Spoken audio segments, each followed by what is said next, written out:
Ostern, զատիկ, Ostern feiert man im Frühling. Գարնանը տոնում են զատիկը. Oft erzählen die Eltern den Kindern eine Geschichte über den Osterhasen.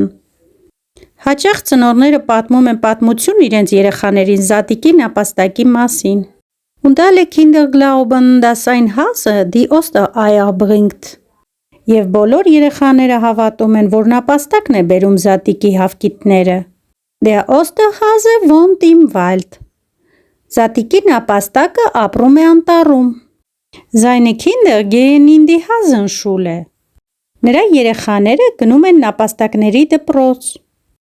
Als Taschentuch benutzen sie ein Kohlblatt. Որպես թաշկինակ օգտագործում են նրանք կաղամբի տերև.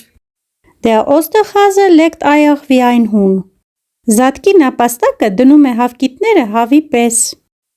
legt auch kleine Hasen aus Schokolade, auch hart gekochte Eier, Schokoladeneier und andere Süßigkeiten. Նա տեղադրում է նաև շոկոլադե փոքրիկ նապաստակներ, շոկոլադե հավկիթներ և ուրիշ քաղցրավենիքներ. Die Hasenkinder bemalen die Eier und verstecken sie im Garten. Նապաստակի ձագուկները նկարում են հավկիթների վրա և թաքցնում այն այգում. Der Osterhase, զատիկի նապաստակ.